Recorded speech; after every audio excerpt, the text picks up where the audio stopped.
Kitabnya Syarah Uqudul Lujain. Kalau yang pakai PDF itu halamannya halaman 64. Kalau yang pakai kitab halamannya halaman 4. Bismillahirrahmanirrahim. Qala al-imamul muallifu rahimahullahu ta'ala wa adaman naf'a bihi wa bi'ulumihi wa bikum fid daraini amin.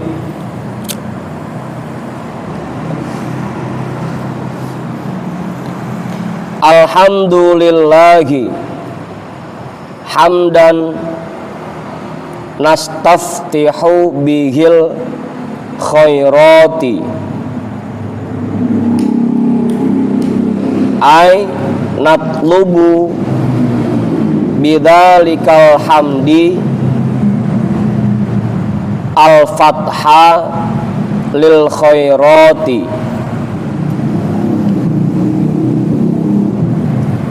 wan nusrata ala tahsilil fadilatin nafahati ay natlubu bidzalikal hamdi al-fatha lil atoya wan nusrata ala tahsiliha. Dah, kita potong dulu. Alhamdulillahi, segala puji itu milik Allah. Hamdan, sebuah pujian. Nastaftihu bihil khairati, yang kita buka dengannya segala kebaikan. Nastaftihu, yang kita buka, bihi, dengannya, al khairati, segala kebaikan.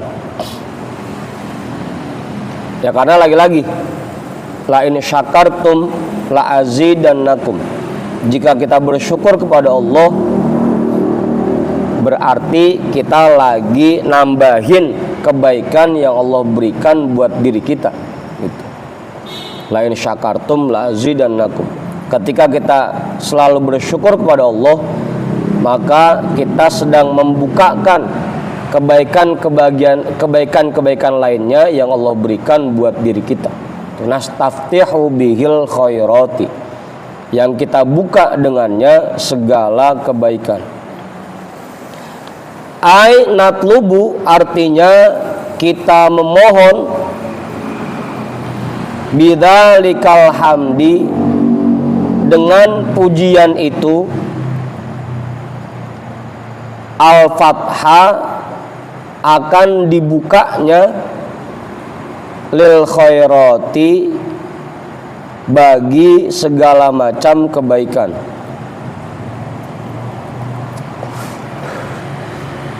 Dengan kita memuji Allah, itu artinya kita lagi minta kepada Allah agar kebaikan-kebaikan lainnya diberikan kepada kita gitu.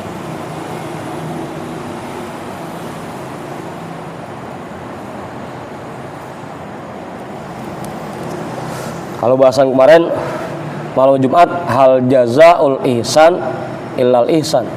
Ketika kita berbuat ihsan kepada Allah, nanti Allah pun akan memberikan ihsan kepada kita gitu.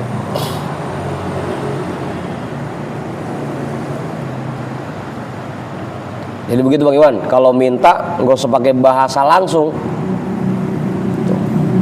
Bang, saya minta apa Bang? Nggak usah. Pakai aja pakai kalimat pujian. Abang baik dah gitu.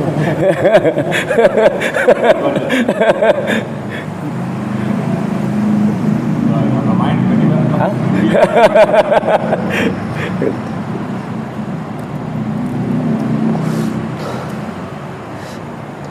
Ya, kalau pengen itu dari kantong temen kita ada yang dikeluarin, kita sanjung-sanjung aja.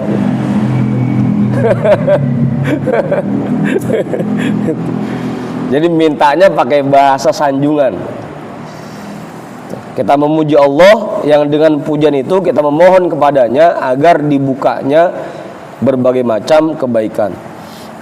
Wan nusrata ala tahsilil fadilatin nafahati, dan pertolongan untuk memperoleh, ala kita artiin untuk ya, untuk memperoleh al-fadilati, karunia-karunianya,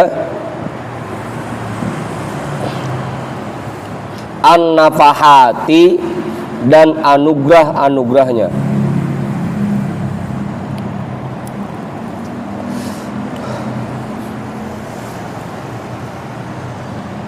Udah tuh. Nafahat itu artinya hembusan anugerah Allah, itu nafahat. Ai natlubu bidzalikal hamdi, artinya kita memohon dengan pujian itu al-fatha lil atoya, akan dibukanya anugerah-anugerah Allah, wan nusrata, dan dibukanya pertolongan, ala tahsiliha, untuk meraihnya.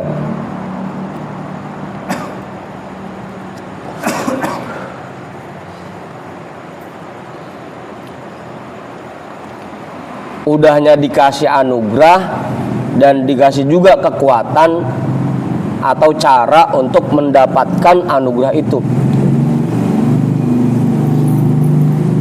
Nggak mau Jamal?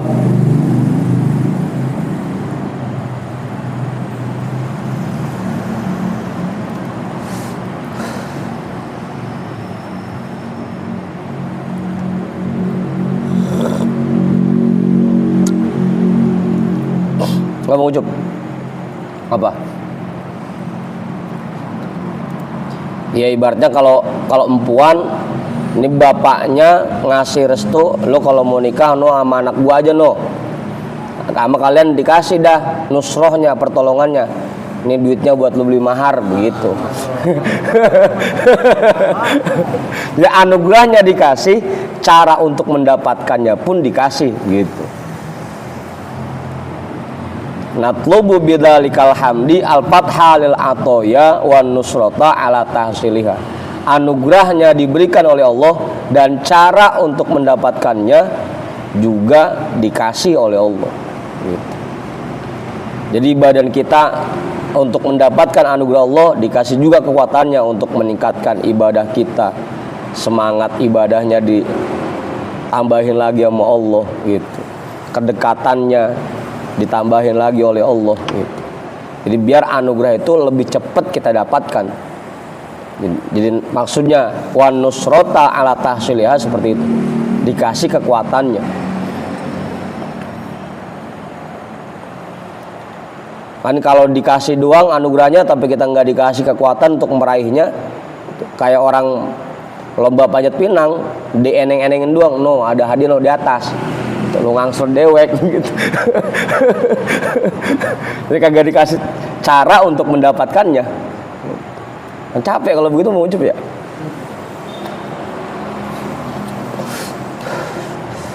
Mujinya berapa kali? Apa Ge? Mujinya berapa kali? Mujinya lah sebanyak-banyaknya. Ya kan perintahnya begitu. Alhamdulillah itu kayak bismillah dia. Kullu amrin dibalin la yubda'u fihi bilhamdilillah fahuwa aqta'u. Dia sama kayak bismillah. Jadi ngapain aja kita selalu bersyukur. Bahkan kalau kita dengar salah satu kajiannya Gus Baha, orang lagi makan habis nyuap sekali dia ngucap alhamdulillah, ntar nyuap lagi alhamdulillah lagi, minum Sekali seruput, ntar ngucap alhamdulillah, ntar minum lagi, alhamdulillah lagi, begitu. Sesering mungkin dan sebanyak mungkin. Hah? Pertolongannya banyak banget. Itu pertolongannya. Nah, dikasih kekuatannya untuk itu. Ya kan minimal kayak Rasul ngajarin sehari semalam tasbihnya itu minimal 100 kali.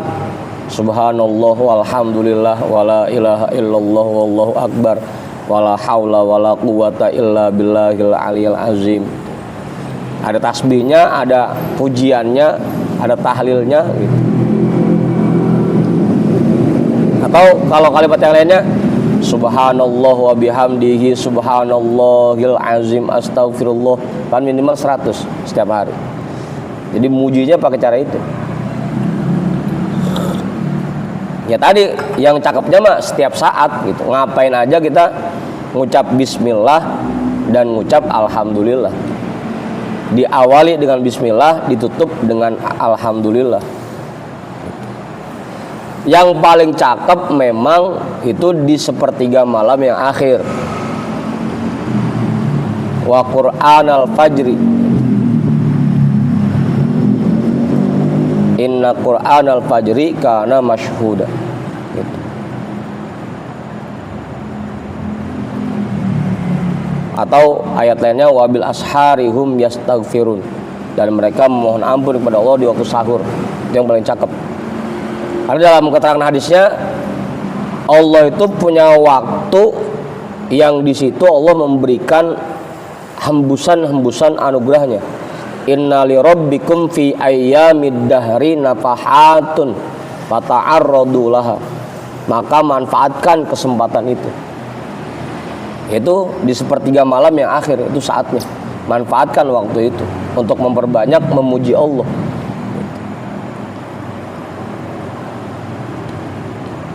Jelas tuh ya? Pak Ketua, amin gak cukup? Bang Jamal? Hah? Kalau misalkan malam itu berjumlah 12 jam, berarti kan tinggal dibagi aja. 12 jam dibagi 3 berarti 4. Berarti yang paling cakep buat mulain itu jam 2 ke bawah. Jam 2, jam 3, jam 4, jam 5. Hah? Baru bangun. Like, justru ya cakep kalau bangun tidur jam segitu mah. Cakep kalau bangun tidur jam segitu mah. Oh, baru mau tidur. Baru mau tidur.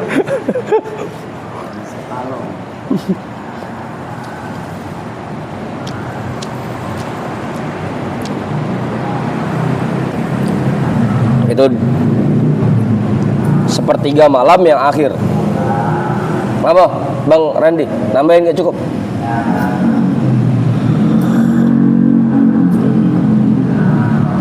Kiai enggak kali? Bang Ucup? Cukup. Wassalatu ay rahmatullahi al-maqrunatu bit ta'zimi lil anbiya'i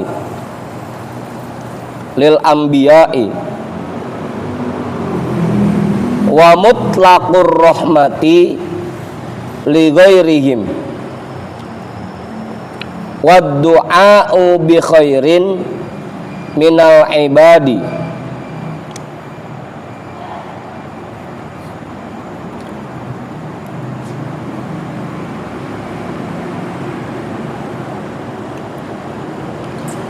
Wassolatu dan sholawat ay rahmatullahi artinya rahmat Allah, al-makrunatu yang diiringi, yang disertai, bit ta'zimi dengan penghormatan, lil anbiya'i untuk para nabi,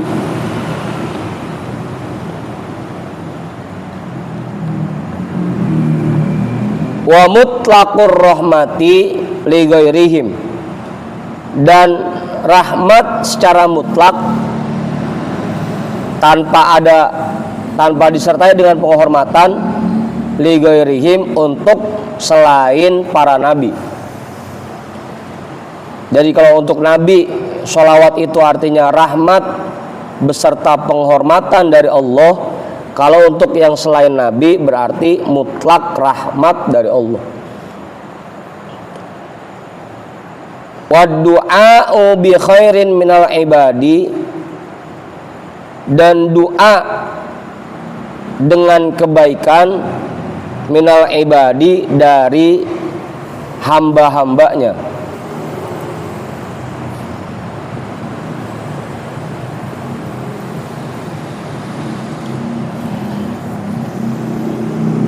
Dari hamba-hambanya.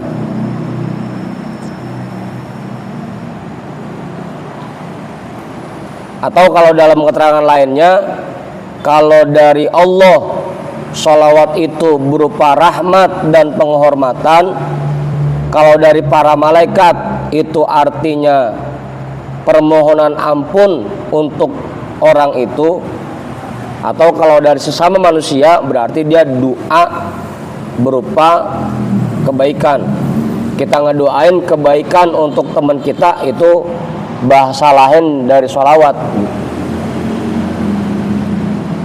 Sholawat. Kita Bang Iwan bersolawat untuk Bang Randy, itu artinya Bang Iwan mendoakan kebaikan untuk Bang Randy. Kalau dari sesama manusia. Kalau dari Allah itu bentuknya rahmat dan penghormatan. Kalau dari malaikat itu artinya permohonan ampun.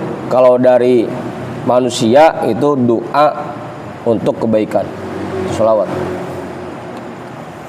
Kenapa? Berani? Hah?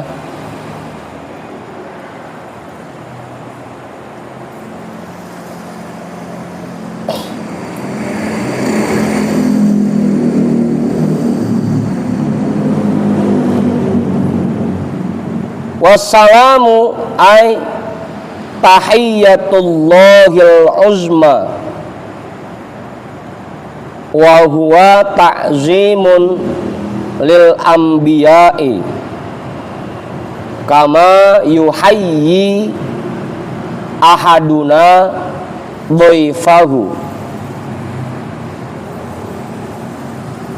wa talabul ibadi lidzalika ala sayyidina Muhammadin sayyidil bariyati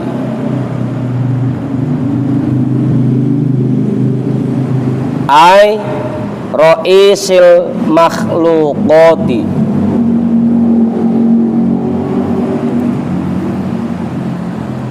Wassalamu, dan salam, ay tahiyyatullahil uzma, artinya penghormatan Allah yang tertinggi.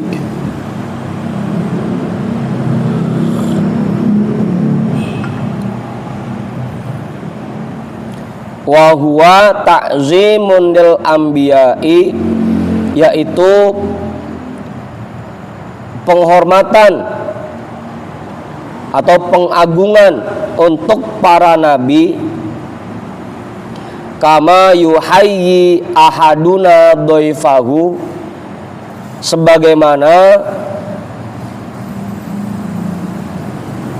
yuhayyi memberikan penghormatan ahaduna oleh seseorang dhaifahu kepada tamunya. Jadi Allah memberikan penghormatan kepada para nabi seperti seseorang menghormati tamunya. Saking dekatnya.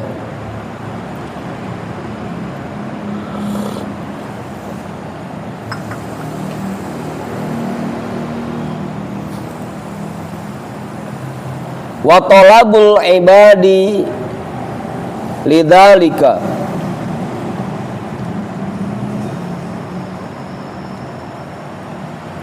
dan permohonan seorang hamba lidzalika untuk penghormatan itu.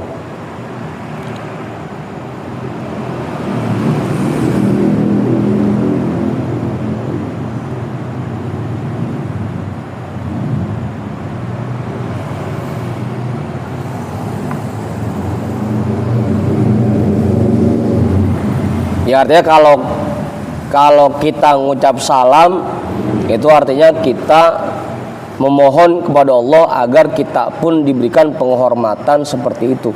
Gitu.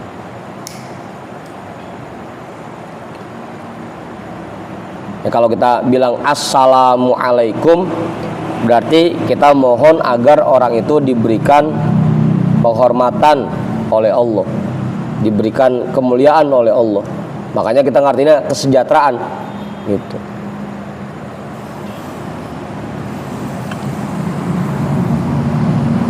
Ala sayyidina Muhammadin, atas pemimpin kita Nabi Muhammad, sayyidil bariyati, pemimpin semua makhluk, ai roisil makhlukoti, artinya pemimpin segala yang diciptakan.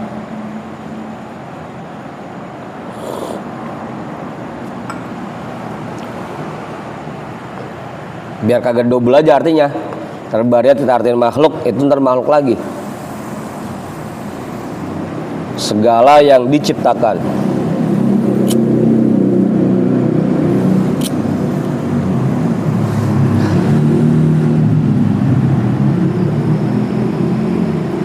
Jelas itu Kiai. Sholawat yang paling afdol itu sholawat Ibrahimiyah ya. Makin panjang sholawatnya makin afdol. Kalau keterangan kitab Durusul Fiqhiyah ketika menjelaskan duduk tasyahud itu sholawat yang paling afdol itu sholawat Ibrahimiyah. Allahumma sholli ala sayyidina Muhammadin abdika wa rasulikan nabiyil ummi wa ala alihi wa ala ali sayyidina Muhammadin wa ashabihi wa azwajihi kama shallaita ala sayyidina Ibrahim wa ala ali sayyidina Ibrahim wa barik ala sayyidina Muhammadin abdika wa rasulikan nabiyil ummi wa ala ali sayyidina Muhammadin wa ashabihi wa azwajihi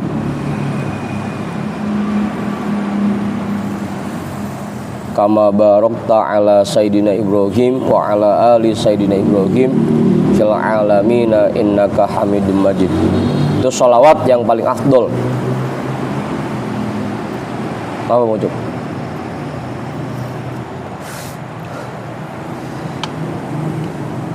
Jarang yang baca itu. Kebanyakan sekarang orang tasahud cuma sampai Allahumma sholli ala sayyidina Muhammad wa ala sayyidina Muhammad udah. Waalaikumsalam gitu.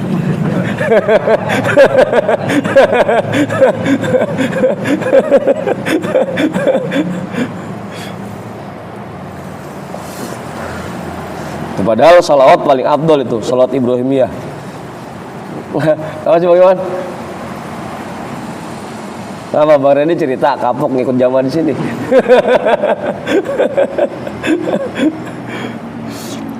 Wa ala alihi ay atsba'ihi alal imani walau usotan.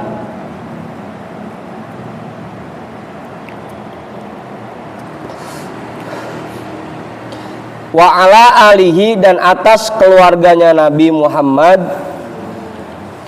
ay atsba'ihi artinya para pengikutnya, alal imani yang berada di atas keimanan, walau usotan sekalipun tukang maksiat, asal dia beriman meskipun dia tukang maksiat. Kalau menurut penjelasan kitab ini selama dia mengikuti Rasulullah, dia termasuk keluarganya Rasul. Apa? Hah? Asal beriman. Wa atsba'ihi alal imani walau usotan. Hah? Iya, Bang Iwan kan ngakunya beriman nih. Kalau ditanya apakah Bang Iwan beriman? Tentu dong, saya beriman. Gitu. Pokoknya rukun iman yang 6 apal kan? Ilok, rukun iman yang 6 kagak apal juga gitu. Ya, kayak kita kan begini, kita ngakunya beriman. Kita beriman kepada Allah, beriman kepada para malaikat, beriman kepada kitab-kitab, beriman kepada Rasul, beriman kepada hari kiamat, beriman kepada takdir Allah baik dan buruknya. Tapi kadang-kadang kita masih suka ngomongin orang, itu kan maksiat. Apalagi yang muda-muda mah ntar dia pacaran, boncengin cewek gitu. Hah?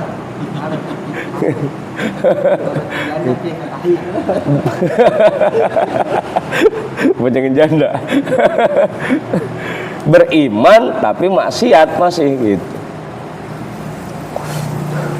Itu pun masih tergolong alu Muhammadin. Makanya begitu kita baca Allahumma sholli ala sayyidina Muhammadin wa ala ali sayyidina Muhammad, itu semua orang yang beriman masuk ke dalam kalimat itu. Gitu. Hah? Walau usotan, sekalipun dia tukang maksiat.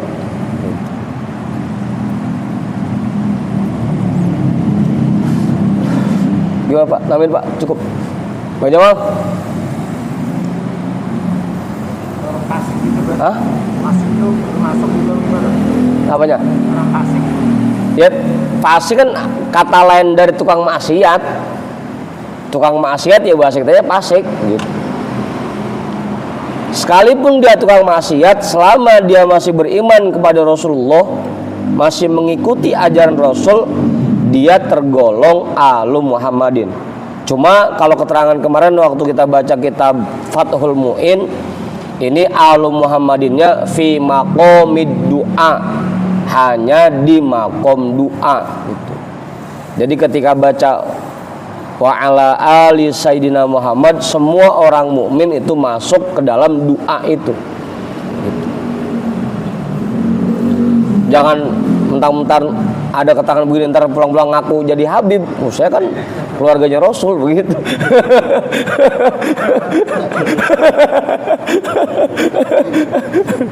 Jadi ini hanya fi maqomid doa, di makom doa gitu. Apa sih ya kayak keterangan lain kan, kullu taqiyin alu Muhammadin, semua orang yang takwa itu keluarganya Nabi Muhammad. Iya, tapi hanya di makom doa gitu. Artinya ketika kita baca sholawat wa ala ali sayyidina Muhammad, itu semua yang beriman masuk ke dalam kalimat itu. Tapi bukan berarti kita ngaku sedarnya Rasul, bukan. Untuk memperoleh syafaat. Apanya? Syafaatnya. Iya, artinya kan begitu semua orang baca sholawat buat Rasul dan baca sholawat buat alu Muhammadin, buat keluarga Nabi Muhammad, kita kebagian dari doa itu gitu. Ya syafaat juga, syafaat berbentuk doa dari orang yang baca sholawat, itu kita masuk ke dalamnya.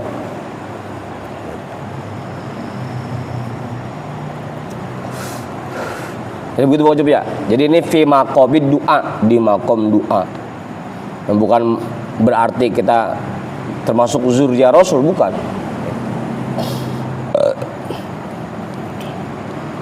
Tuh, walau usotan, sekalipun dia tukang maksiat. Wa wasahbihi,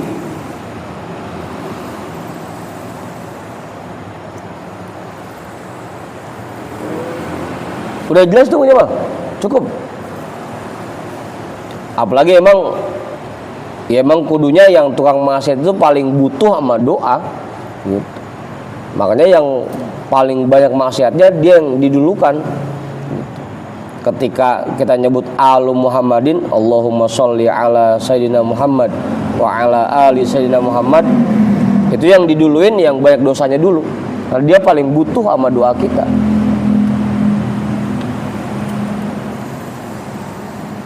Itu syafaatnya apa Kiai? Berarti termasuk hadis Nabi berarti yang Apa ya? Yang syafaat di Iya, li ahlil kabair min ummati. Itu. Karena begitu orang-orang baca selawat, dia pun kebagian limpahannya dari situ. Itu syafaatnya Rasul buat orang-orang yang tukang maksiat.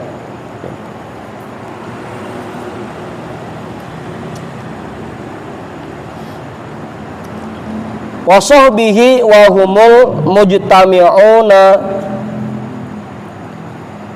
binabiyina Muhammadin sallallahu alaihi wasallama mu'minina walau lahzatan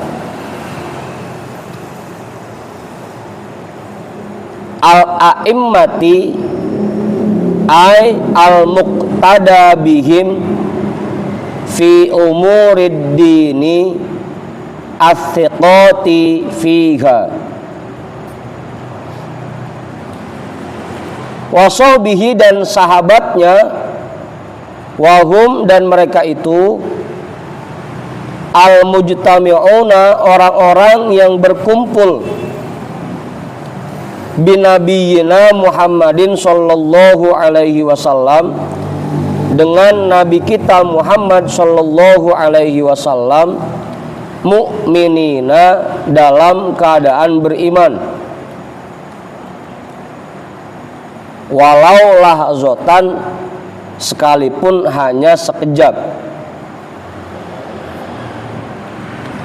meskipun itu ketemu cuma sebentar, tapi kalau sempat ngumpul sama Rasul, sempat ketemu sama Rasul, dia sahabat gitu. Tapi kalau beriman, kalau kagak beriman, meskipun tiap hari ketemu kayak Abu Jahal, Abu Lahab, dia nggak sahabat, bukan, itu bukan sahabat. Tapi ini catatannya mukminina yang beriman. Apanya? Enggak, kalau itu mah ini bertemu dengan jasad beliau.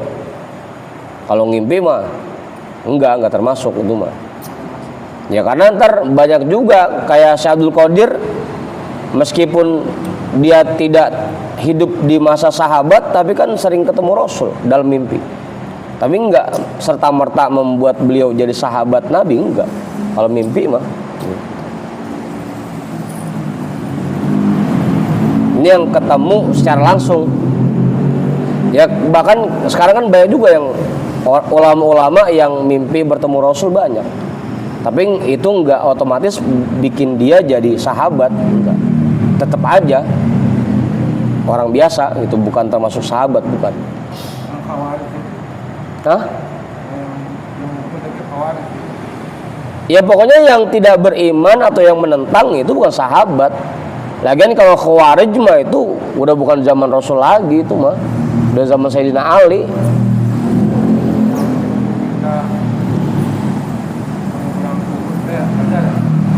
Oh, yang minta agar ghanimah itu dibagikan secara adil.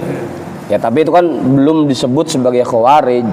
Khawarij itu mulai ada istilah itu, mulai ada di zaman Sayyidina Ali, baru ada istilah itu. Memang lagunya kayak Bang Iwan itu, Kiai pakai diprotes.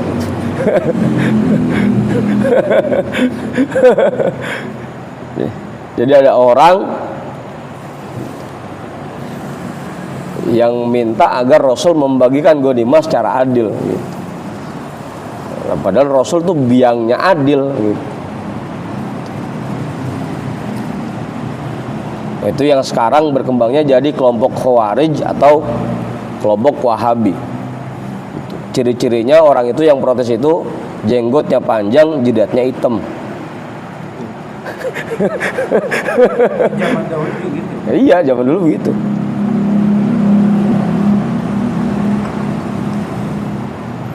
Udah tuh. Ya kalau yang menentang Rasul itu tidak termasuk Bang Jamal. Ini yang beriman dan yang mengikuti Rasul. Walau lahzatan, sekalipun hanya sekejap. Al-a'immatil muqtada bihim, para imam-imam, artinya al-muqtada bihim, orang-orang yang diikuti,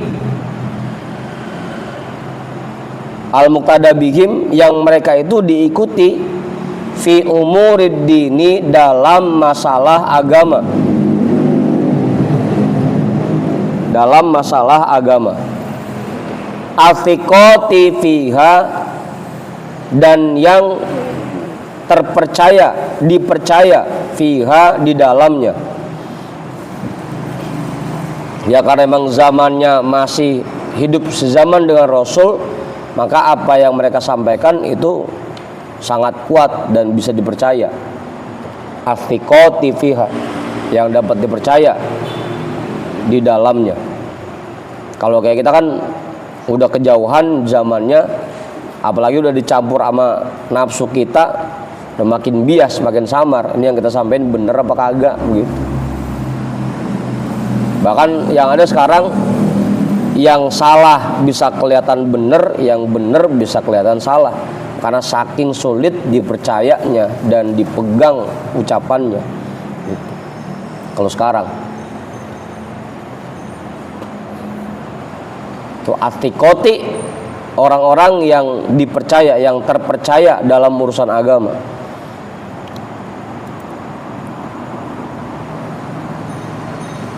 Amma ba'du, ai ba'dal basmalati wal hamdalati wassolati wassalami.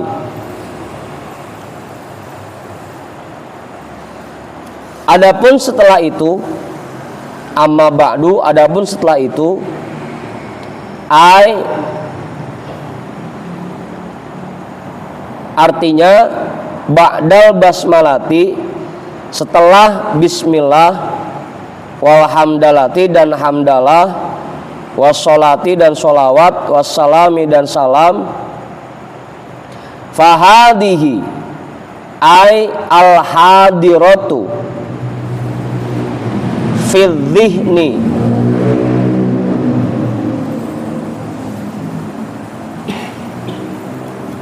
risalatun ai kitabun sogirun jiddan.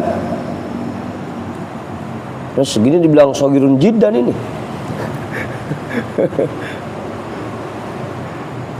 Ai kitabun sogirun jiddan,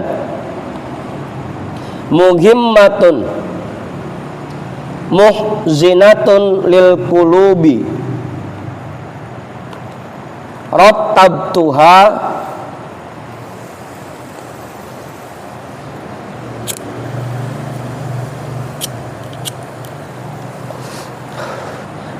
ai hadhihi maksumatan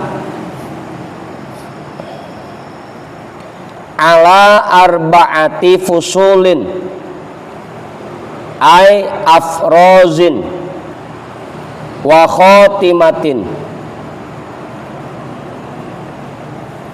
wa hiya ma tuzkaru li ifadati ma yata'allaqu bil maqsudi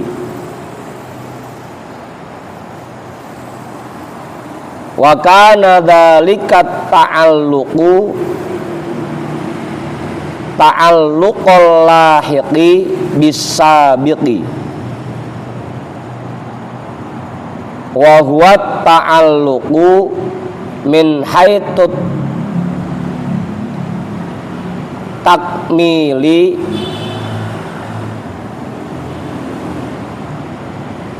wa ziyadatit tawdihi.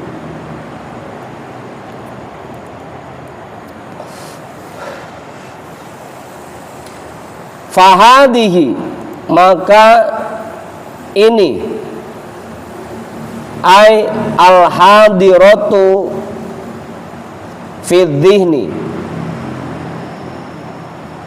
artinya sesuatu yang hadir di dalam pikiran.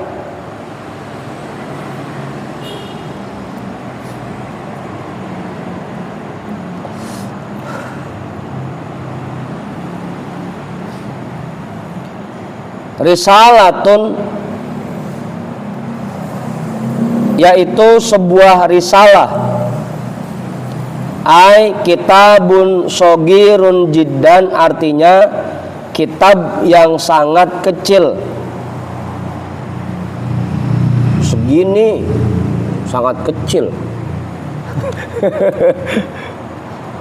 Gedenya yang 20 jilid begitu, yang 30 jilid tuh gedenya. Tuh, kalau bahasa mukhtasar ada yang mutawwalat, ada yang mabsutot gitu.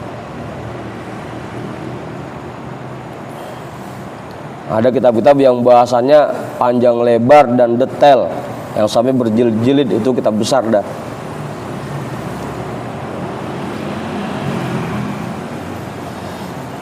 Ini kalau yang segini mah ini shogirun jiddan, kitab yang sangat kecil.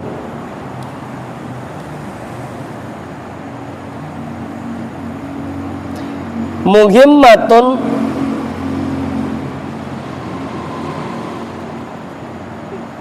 yang penting.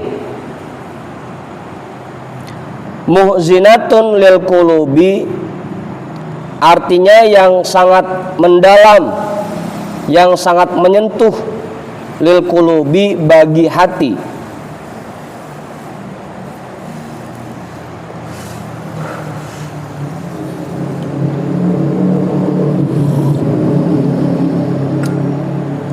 Rattabtuha, yang aku susunnya, ai hadhihi, artinya kitab ini, maksumatan ala arba'ati fusulin, terbagi ke dalam 4 pasal. Aku susunnya kitab ini terbagi ke dalam 4 pasal. Ai afrozin, artinya pembagian.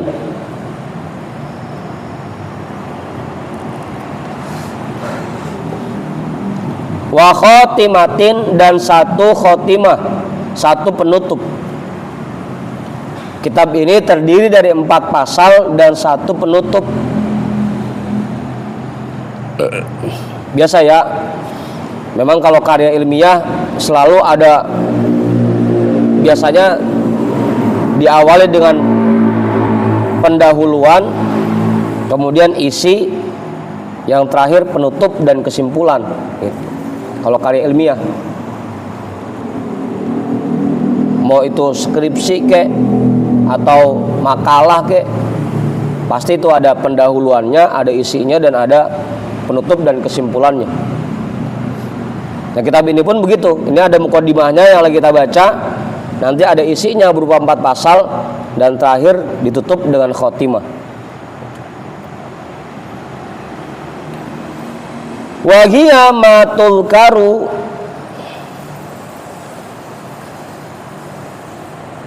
dan dia itu apa yang disebutkan, liifadati ma yata'allaqu bil maksudi, untuk menjelaskan hal-hal yang berkaitan dengan yang dimaksud.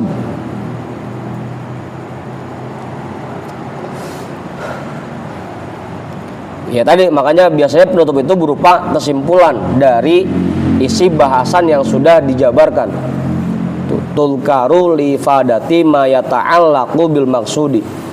Dia disebutkan atau ditulis untuk menjelaskan apa yang berkaitan dengan yang dimaksud dalam isi pembahasan. Wa kana dzalika ta'alluqu, dan adalah kaitan hal itu, ta'alluqul lahiqi bisabiqi,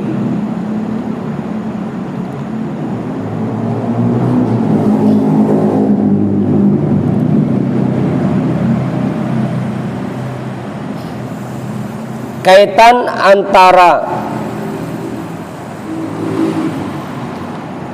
bagian yang sedang dibaca bisabiki dengan bagian sebelumnya.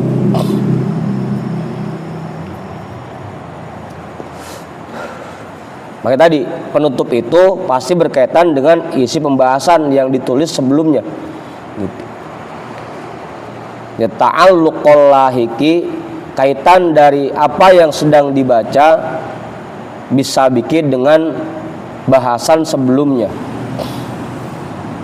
Wa huwa ta'alluqu min haitut takmili, dan dia itu kaitan dari sisi penyempurnaan, wa ziyadatit tawdihi, dan tambahan penjelasan, atau dibalik, dan penjelasan tambahan.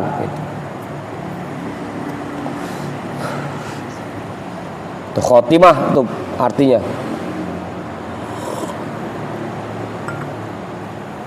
Jadi biasanya tuh kalau nyusun karya ilmiah ada pendahuluannya, ada isi bahasannya, ada penutupnya. Ya, ada muqaddimah, ada isi bahasannya, ada khotimah.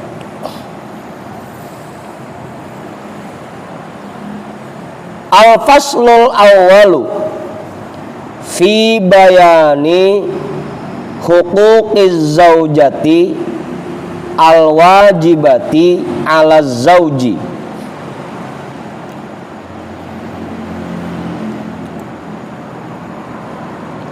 Pasal yang pertama, ini nyebutin pasal-pasal yang tadi ya, yang 4 pasal tadi. 4 pasal. Nah, pasal yang pertama fi bayani huquqiz zaujatil wajibati, dalam menjelaskan hak-hak istri al-wajibati, yang wajib ala zauji, atas suami.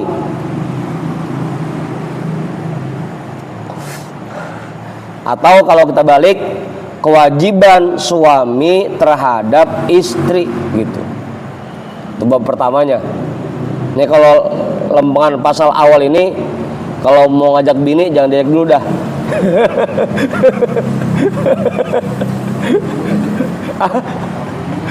Tahu ilmunya ntar.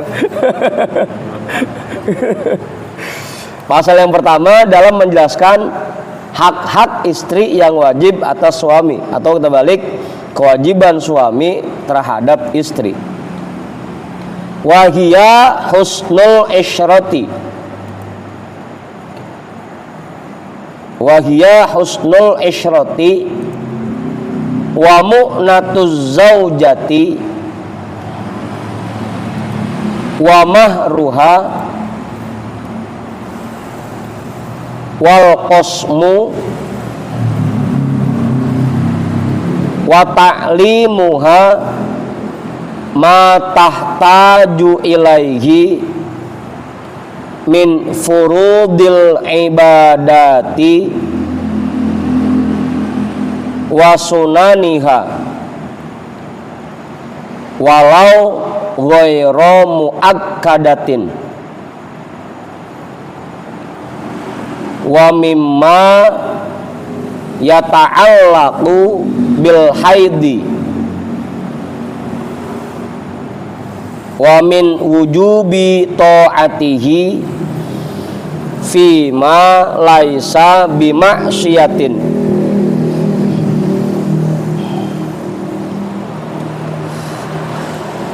Udah tuh. Wahia husnul isyrati, yaitu mempergauli istri dengan baik.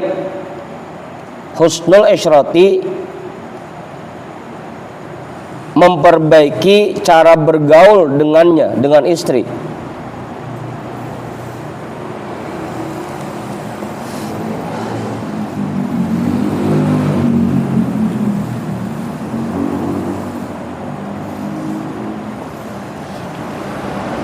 Udah tuh. Baik itu dalam memberikan tempat tinggal, memberikan nafkah, atau cara kita memperlakukan istri kita sehari-hari, dari cara bicara kita gitu, sikap kita kepada istri, itu termasuk husnul isyrati. Nah, kalau menyangkut masalah mabit, masalah tempat tinggal, itu berarti kalau yang masih nempat atau masih naro istrinya di kontrakan belum husnul isyrati, karena belum memberikan tempat tinggal yang baik gitu.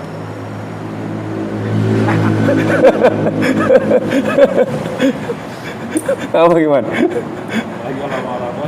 Apalagi kalau ambil numpang sama mertua. Numpang sama mertua atau numpang sama orang tua itu berarti belum husnul isyrati, karena belum memberikan tempat tinggal yang baik untuk istri. Apa Ucup? Ya itu kan salah kaprahnya kita begitu. Harusnya uang itu bisa kita pakai buat bangun rumah, ini kita habiskan cuma-cuma untuk pengadaan resepsi. Yang itu nilainya sunnah, bahkan cuma sekedar adat kan gitu. Nah yang wajib malah kita abaikan, habis hajatan ngontrak kan begitu.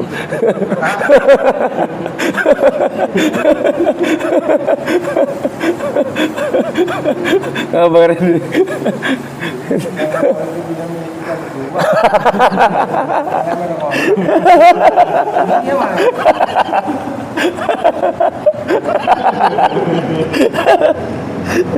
Gitu. Jadi husnul isyrati itu masuk fil mabiti, dalam tempat tinggal gitu. Juga termasuk wan nafaqati, dalam memberikan nafkah.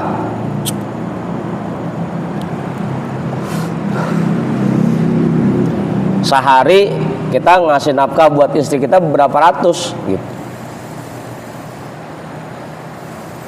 Apa? Ya jangan sampai uang belanja dapur di situ buat jajan di situ gitu.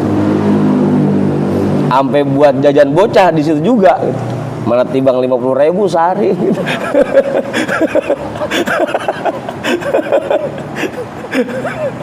Gitu.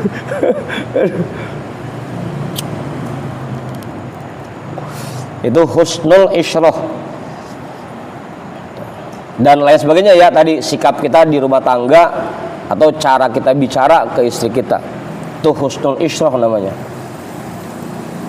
Wa mu'natuz zaujati,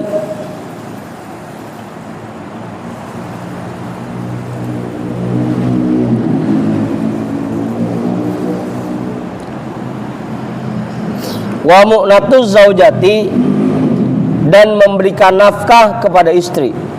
Ini sebenarnya masuk ke husnul isyrah sebenarnya nih.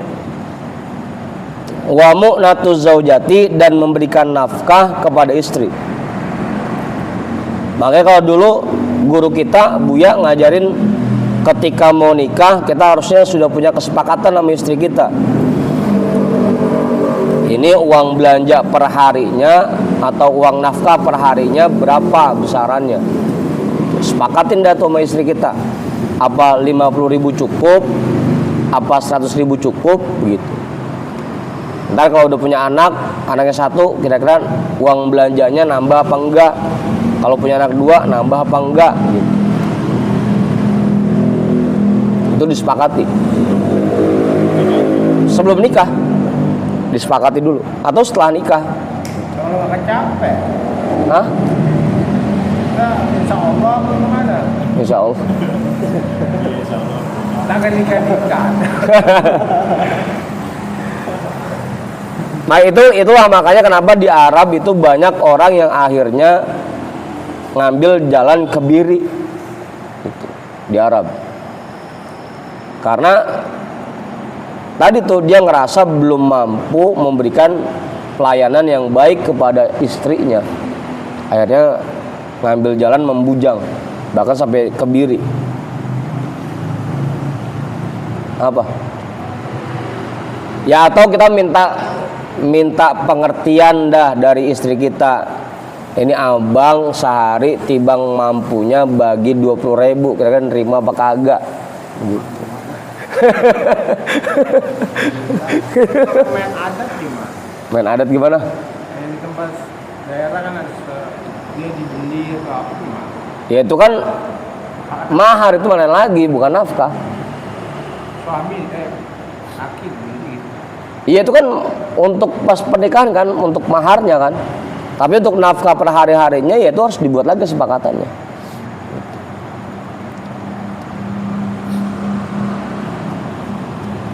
Wa mu'natuz zaujati, dan memberikan nafkah kepada istri.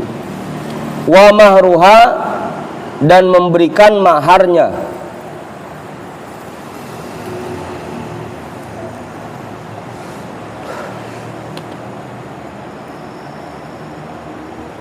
Asal jangan ngikutin maharnya Rasul aja, kagak nyanggup kita. Apa ini Pak?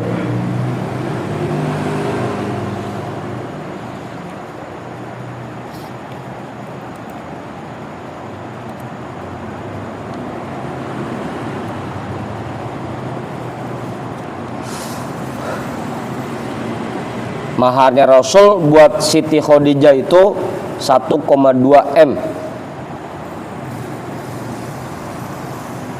Bang Ucup, maharnya berapa Bang Ucup buat calon? 3 gram. M juga.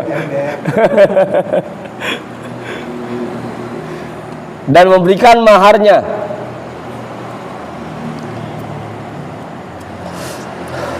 Wal qasmu,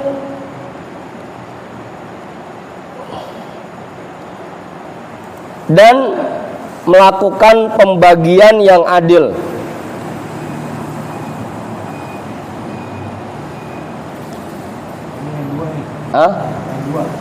Iya pokoknya bainaz zaujat, di antara istri-istrinya, mau itu 2, 3, 4. Wal qasmu, memberikan pembagian jatah yang adil. Ini istri tua karena anaknya udah 2, per hari kita kasih 200.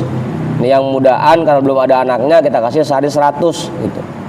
Pembagian itu. Ini karena dia tuaan kita pulangnya 4 malam.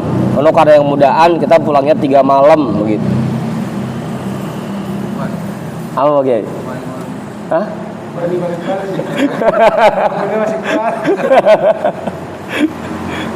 Wal qasmu tuh. Al-adlu bainaz zaujat, memberikan pembagian yang adil di antara para istri. Yang terjadi kan di kampung kita, mentang-mentang punya bini muda, itu yang tua sampai kagak diopenin pisan, itu yang terjadi. Makanya akhirnya banyak yang menolak. Padahal kalau diterapkan hukum Islam secara adil, pembagiannya di antara para istri, ya insya Allah nggak ada masalah.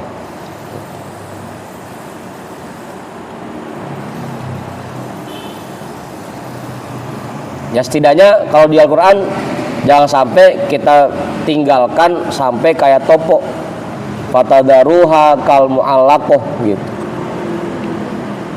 Fala tamilu kullal maili, kalau kamu punya istri muda lagi jangan sampai kamu betul-betul condong kepada yang muda. Fatadaruha kal mu'allaqoh, sehingga kamu meninggalkan istri tua seperti topo, dilongok kagak, dipakai kagak gitu, dikirimin duit kagak. Kalau istri masih muda sama tua, walaupun seumuran gimana? Jadi kan maksudnya mudaan nikahnya sama tuaan nikahnya Bang Jamal, bukan usianya, bukan.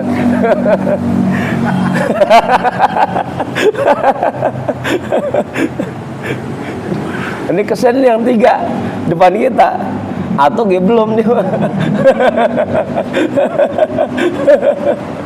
Tual kosmu, pembagian jatah. Jelas itu ya, nggak usah diperpanjang. Apa justru ini yang didalamin?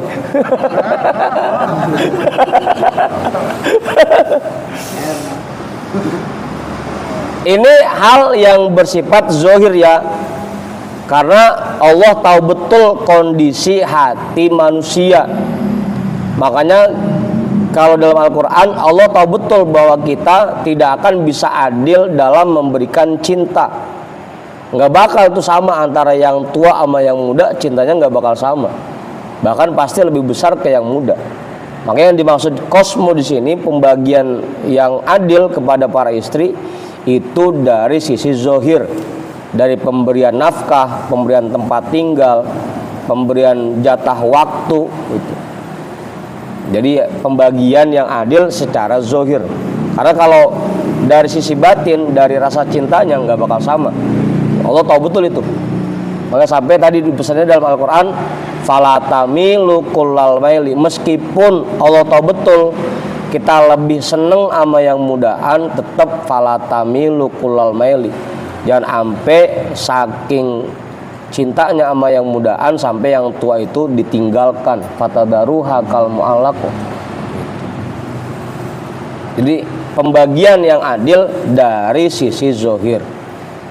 Kalau dari sisi cinta itu nggak bisa kita kontrol lah.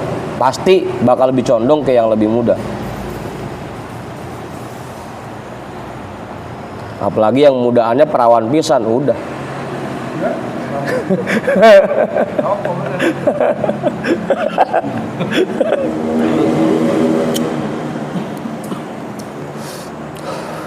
Wa ta'limuha ma tahtaju ilaihi, dan mengajarkannya ma tahtaju ilaihi, apa yang dibutuhkannya, dan mengajarkannya apa yang dibutuhkannya min furudil ibadati, dari fardu-fardu ibadah,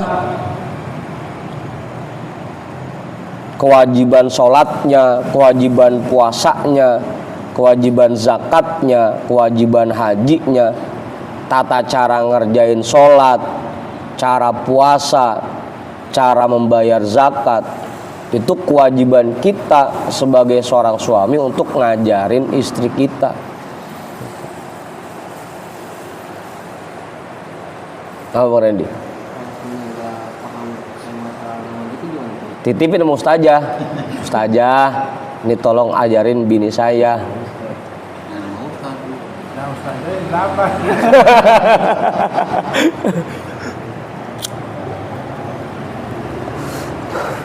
Makanya dalam Islam ada istilah kufu, kesetaraan. Kalau emang laki-lakinya lulusan S1, kalau bisa nyari istrinya yang tamatan SMA. Jadi ilmunya tetap lebih tinggi suaminya, bisa ngajarin.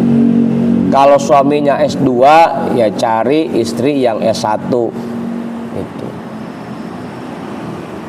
Abang Ucup, jangan sampai kitanya nganggur nyari bini janda kaya. Ujung-ujungnya kita diunyeng-unyeng mulu.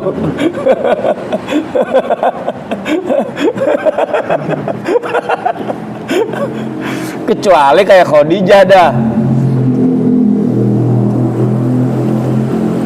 Meskipun beliau saudagar kaya, tapi nggak serta-merta merasa lebih tinggi dibanding suaminya, dibanding Rasul gitu.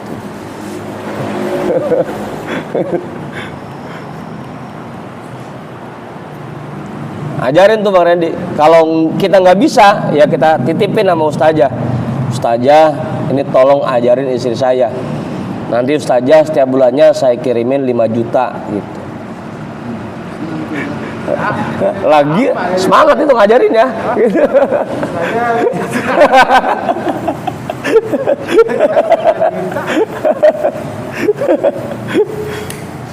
Jadi hitung-hitung nafkahin.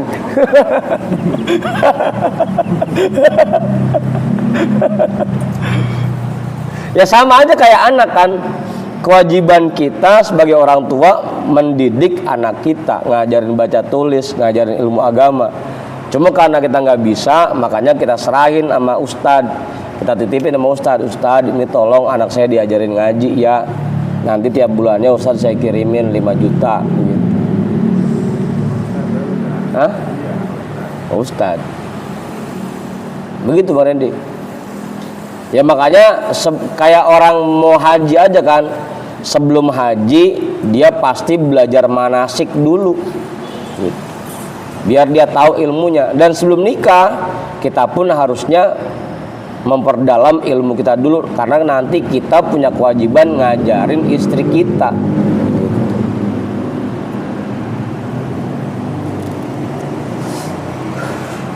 gitu. Terutama yang fardu-fardunya, sholat fardu, puasa fardu, zakat, haji, min furudil ibadati, dari fardu-fardu ibadah, wa sunaniha, dan sunnah-sunnahnya.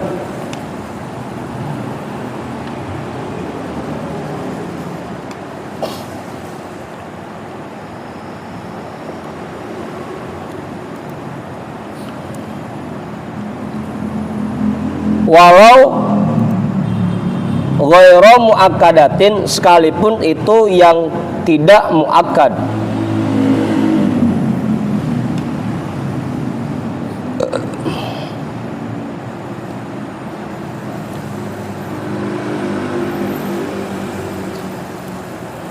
Ini sebagian besarnya ya.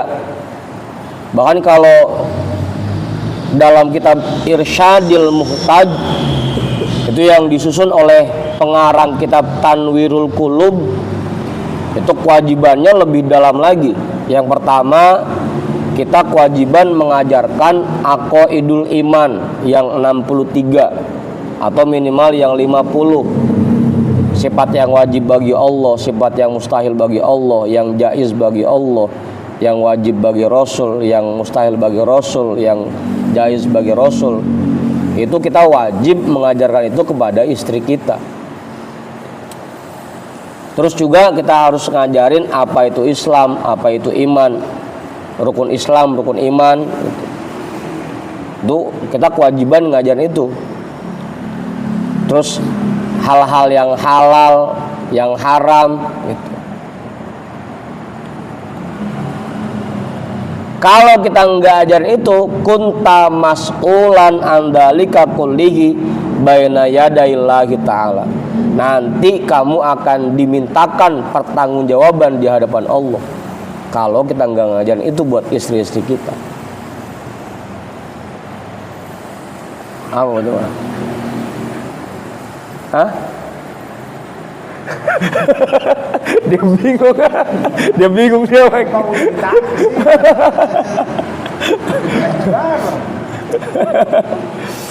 Ya makanya penting jadinya, kalau emang kita nggak bisa ngajak istri kita buat ngaji, minimal kitanya yang ngaji, sehingga nanti kita bisa ngajarin dikit-dikit buat istri kita gitu, minimal itu.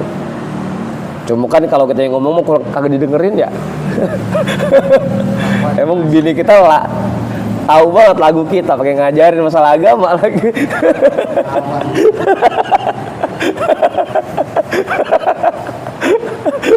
Aduh.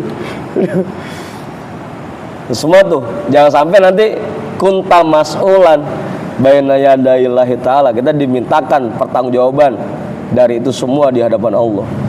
Kalau udah ngaji, ya kan, kalau emang satu kali ngajak belum bisa, kalau tadi saya baca hadis pas pengajian ibu-ibu tuh, al-harbu khid'atun, perang itu penuh dengan siasat dan strategi. Nah kita harusnya punya banyak strategi agar istri kita mau ngaji, mau belajar. Apa sih strateginya? Ajak dia ke toko emas dulu, beliin bang saya 100 gram gitu, besok ngaji ya begitu.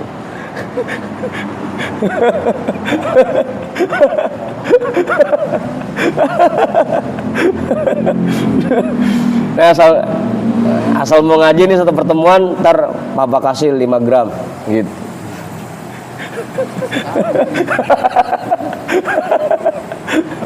Ya pokoknya pakai strategi apapun itu agar istri kita mau belajar gitu. Pakai strategi apa aja? Al-harbu khid'atun, perang itu penuh dengan taktik dan strategi. siasat. Gitu.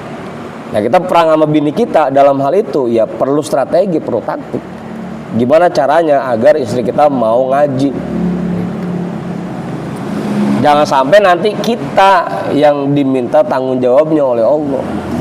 Dikasih amanah dulu benar-benar dijaga enggak? Dikasih amanah istri oleh Allah benar-benar kita arahkan untuk ke jalan Allah atau enggak kan gitu. Karena lagi-lagi ayatnya jelas ku anfusakum wa ahlikum naro. Lindungi diri kalian dan keluarga kalian dari api neraka. Itu tugas kita. Kalau emang kita nggak bisa ya titipin ke ustazah. Kalau emang dianya nggak mau ya pakai strategi apapun itu agar dia mau. Minimal tanggung jawab kita sudah kita laksanakan. Minimal ngajinya apa? Yang dasar-dasar dah, rukun sholat. Nah, bro. Ya itu mah nanti udah belakangan. Yang penting tadi dulu min furudil ibadati dulu. Dia tahu rukun-rukun sholat, dia tahu sunnah-sunnah sholat, dia tahu cara mengerjakan sholat, dia tahu yang membatalkan sholat, dia tahu cara wudhu, dia tahu yang membatalkan wudhu. Minimal itu dulu, yang dasar-dasar dulu. Gitu banyak. Udah pernah apa ya? Udah pernah.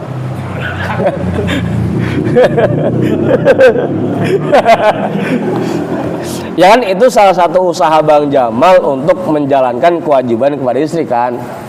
Bikin pengajian di rumah biar istri ngaji bareng kan gitu. Kalau dia udah tahu maksudnya kewajiban, Ya terus Pak, pasti kan ada hal-hal yang belum dia tahu kan gitu. Nanti terkait apa, terkait haid, terkait istihadoh, terkait cara melayani suami, terkait cara berbakti sama suami. bisa gitu disebutkan ustazah Iya. lawan dia kan. Nah, kalau sekarang kan zamannya canggih. Apa ya? Belajar sendiri nih. Ya kalau emang dia sudah paham ilmunya, ya itu alhamdulillah, namanya tanggung jawab kita sudah sedikit berkurang gitu. Minimal dia udah punya dasar-dasarnya. Yang penting kita tinggal menjaganya. Jangan sampai cuma tahu ilmunya tapi sholat tetap males kan gitu. Jangan sampai dia tahu ilmu puasa tapi tetap males buat puasa. Jangan sampai dia tahu ilmu zakat tapi nggak mau bayar zakatnya. Tinggal itunya dah, ngarahin itunya.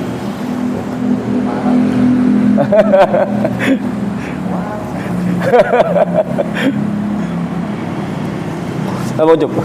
Ya namanya nggak cukup. Lah udah mau jam 12 ini. Walau ghairu muakkadatin. Ya kalau YouTube Bang Jamal kalau bisa sih tetap aja belajar itu harus ada gurunya. Harus kita ketemu apa?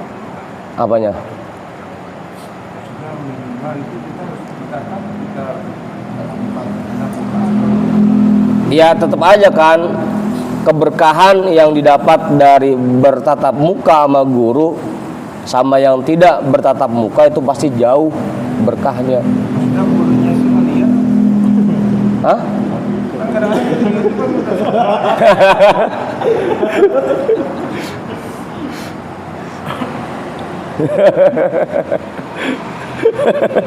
Masih ngakalin di YouTube aja.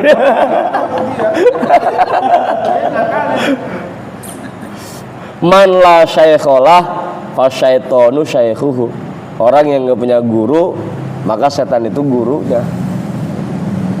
Ngerinya kalau kita lewat YouTube kita jadi salah memahami penjelasan yang disampaikan di YouTube. Itu kalau emang kita ketemu langsung sama guru kan begitu ada yang kita kurang paham bisa kita tanya langsung. Kalau YouTube kan satu arah komunikasinya. Kalau ada yang kita nggak paham, lantar nanyanya ke siapa? Sama lakinya kalau sama-sama nggak paham kan gitu.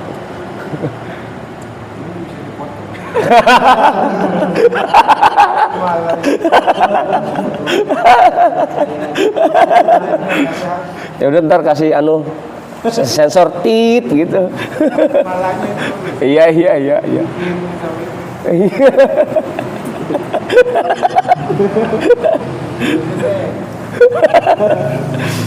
Dah, wa mimma yata'allaqu bil haidi, dan diantara hal-hal yang berkaitan dengan haid. Karena itu penting.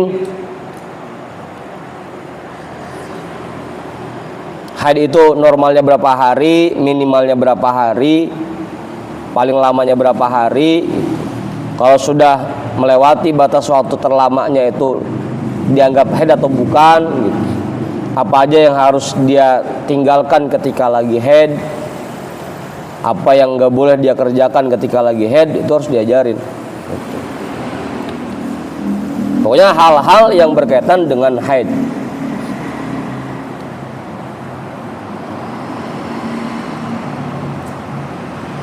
Ya termasuk kejujurannya dalam masalah haid, itu harus diajarin juga. Kalau emang lagi enggak haid, jangan pakai bilang haid, atau lagi haid pakai bilang kagak haid, itu juga diajarin. Ya karena dia lagi malas diajak main sama lakinya, ngakunya haid, itu diajarin, jangan bohong terkait haid gitu. Wa min wujubi ta'atihi, dan diantara hal-hal yang wajib mentaatinya dari suaminya.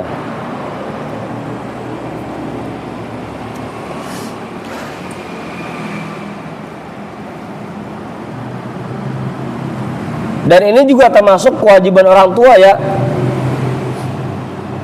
Wa min haqqiha 'alal walidaini, dan diantara hak perempuan dia terhadap orang tuanya, atau kewajiban orang tua kepada anaknya yang perempuan, dia mengajarkan cara mempergauli suaminya dengan baik dan adab dalam bergaul dengan suaminya. Itu juga kewajiban orang tua ngajarin. walaupun dia tidak minta.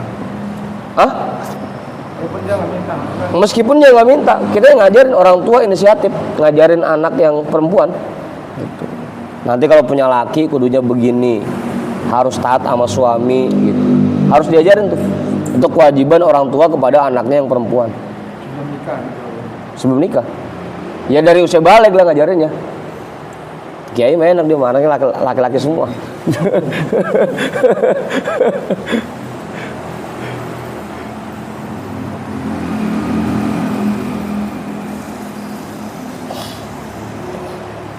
Jadi sebelum nikah itu kewajiban orang tua untuk mengajarkan anak perempuannya. Nanti setelah nikah itu jadi kewajiban suaminya untuk mengarahkan dia, mendidik dia. Walaupun dia belajar gitu, lebih tahu dia daripada kita gitu. Apanya? Kalau udah tahu, Ya tadi kan, kalau udah tahu, lebih tahu dia, ya kita tinggal ngarahinnya doang. Kalau anaknya itu juga orang tua, dua-duanya juga kewajibannya turun. Ke mamang-mamangnya yang laki-laki atau abangnya yang laki-laki.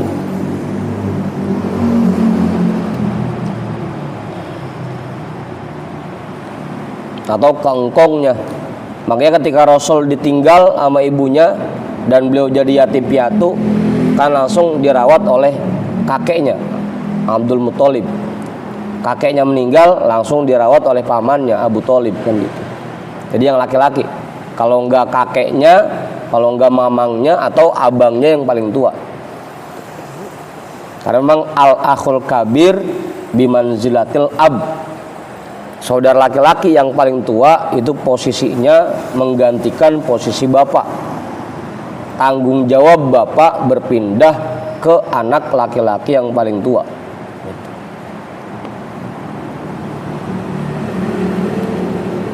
Fima laisa bimaksiatin, pada hal-hal yang bukan perbuatan maksiat. Karena lagi-lagi la ta'ata li makhluqin fi maksiatil khaliq atau fi maksiatillah. Tidak wajib taat kepada makhluk dalam hal-hal yang bersifat maksiat.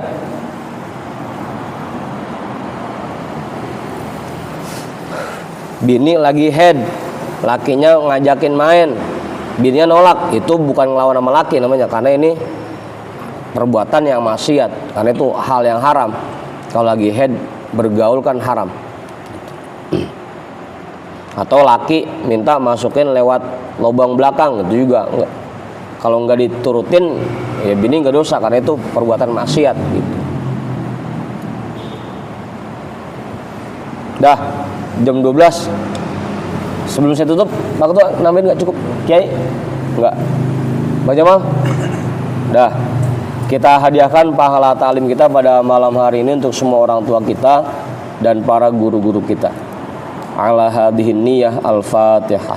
A'udzu billahi minasyaitonir rajim. Bismillahirrahmanirrahim. Alhamdulillahi rabbil alamin arrahmanir rahim maliki yaumiddin. Iyyaka na'budu wa iyyaka nasta'in. Ihdinas siratal mustaqim. Shiratal ladzina an'amta 'alaihim ghairil maghdubi 'alaihim waladdallin. Amin. Wallahu a'lam bissawab. Walhamdulillahi rabbil alamin. Allahumma inni istauda'tuka ma sami'tuhu wa ma qara'tuhu min ustadi fardudhu ilayya 'inda hajati ilaihi. Alhamdulillahi rabbil alamin.